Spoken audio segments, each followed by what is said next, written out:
What's up, guys? Your boy Benny. Republicans are horrible at messaging. You can just like gift wrap something and hand it to them, and they'll just, I don't know what to do with this. Republicans are so bad at it. I mean, honestly, it's like just even trying a little bit would help. Republicans do this like completely cucked thing where whenever something horrible happens, right, a lib goes and, God forbid, shoots up a playing field of Republicans trying to play baseball. This happened just a few years ago. Bernie Sanders supporter, Democrat donor, psychotic Democrat activist went and shot up a bunch of Republicans with a firearm. Now it happened again with President Trump. Republicans do this like reflex thing where they're like, time to kumbaya, instead of do what Democrats do during like January 6th, for lack of a better example, because Republicans are not violent and do not commit violence. But on January 6th, Democrats just freaking milk that cow to death, beat that horse into a skeleton, right? And they use their power in the media and they say on message about these things. And they coordinate those messaging. And part of the stupidity of Republicans is they don't take the easy W's that they get. So like the W like this. Is the shooter of President Trump politically motivated? Well, every Republican is sitting around like this, waiting for the FBI to tell them. But you don't have to do that.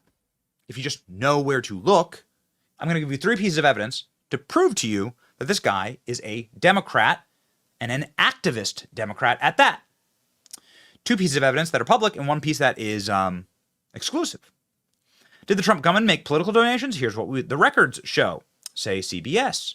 ActBlue is the massive donor portal for Democrats. Crooks made the donation on January 20th, 2021, the day of Joe Biden's inauguration. At that point, he would have been 17 years old. He was not eligible to register as a Republican or vote in the 2020 election at that time. He donated to the Progressive Turnout Project. So why would he have done that if he was a Republican? Also, Democrats switched parties often to vote against President Trump in the primary process. This happened in almost every single state that allows you to do such a thing, and Pennsylvania is one of those states. We have hours of footage of Democrats saying that they switched parties to vote against President Trump in the primaries. So that's an easy explanation. This happened all over the place. Here's the receipt for Crooks donating to ActBlue. So he donated on the date of Joe Biden's inauguration. He's a Joe Biden supporter. Republicans don't say that, though. We don't say the assassin, Joe Biden voter, donor, assassin. That's how you should call him. This is what his friends say about him. A little bit of what he told us about what he knew about the suspect. He was bullied almost every day. In what way? Can you explain? I mean, he would sit alone at lunch. I mean, he was just an outcast, and you know how kids are nowadays, so they're gonna see someone like that, and they're gonna target him because they think it's funny or whatever, so it's the best way I can describe it. And it's honestly kind of sad. Like, I don't want to say this is what provoked it, but you never know. Yeah. You said he was a loner? Yeah. I want to say he was a loner more because he was quiet, but like he was just bullied. Like he was bullied so much. This is high school. Yeah. What did they, do you remember at all what they said to him or called him? No. He was just made fun of, I guess, for the way he dressed or his appearance.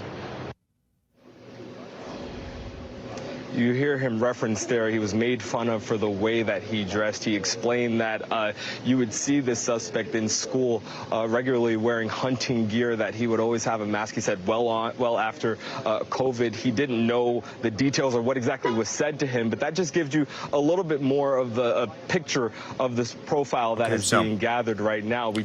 The guy wore a mask well after COVID. All right. So now we finally have Thomas Crooks's social media posts. And oh boy, guess what they show? Shocking social media post by Trump shooter Thomas Crooks, revealed by social networking CEO. CEO of the social network site Gab has revealed posts that he claims may have been written by Donald Trump's would-be assassin Thomas Crooks. Andrew Torba said on Wednesday that an unnamed law enforcement agency informed him that Crooks may have posted pro-Biden messages on Gab, a platform known for its right-wing user base. The account, called Epic Microwave, which Torba had been unable to confirm belongs to Crooks, was last active in 2021. 2021 is also the year where Thomas Crooks donated to Joe Biden. So here are some of the things that he said. Didn't you think Biden would lose in a landslide? Yeah. Not very confident in your election predictions. He's promoting Biden. First of all, Biden's executive orders don't incentivize human trafficking or human traffickers. They aren't incentivized by citizenship. Majority of blah, blah, blah. So defending open borders. Turnout in 2020 was this percentage. So arguing Joe Biden's election numbers in favor of, which is indefensible. Actually, the executive order allows for an easier path to citizenship. So arguing executive orders. These are the reasons that deaths are down, because you are stuck in your house. So being a COVID psychopath. The kid said that he wore masks during the day much longer. Was COVID what broke this kid? Nobody knows. Sorry to explain how Trump was ever concerned with what the left wanted, or anybody in the GOP for that matter. The people who would be informing Gab of this would be the FBI. Let me tell you who the unnamed agency is. The agency doing the investigation is the FBI. One post from February 2021, the writer seems to support COVID lockdown policies, the reason deaths are down. So again, he wore a mask long after the COVID craziness was done. So he's talking about mandates at the border. These are all pro-Biden. These are all pro-Biden comments. Andrew Torba said on Wednesday that unnamed law enforcement agencies informed him that Crooks wrote a bunch of pro-Biden messages. So we have pro-Biden donations. Now we have pro-Biden messages on social media, and we have the kid, wearing masks in school, being like a creepy loner outcast.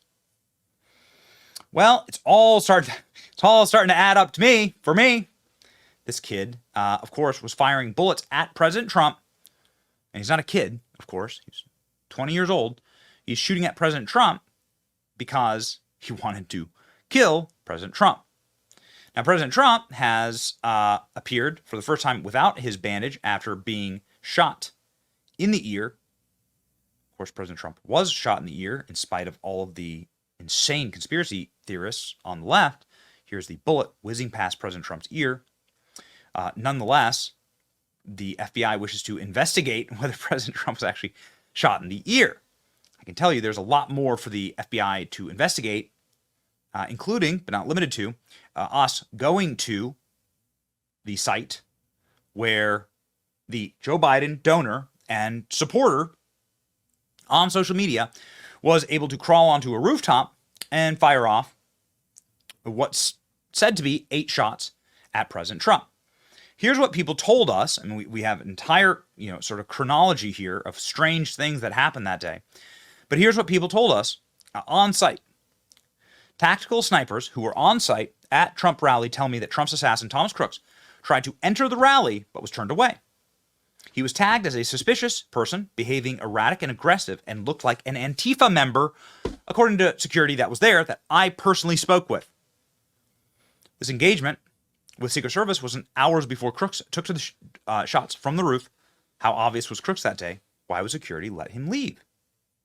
Why would they not have flagged this guy? Well, ladies and gentlemen, incompetence or malevolence, they're indistinguishable. Certain, at some point, gross incompetence equals malevolence. It equals you want something terrible to happen.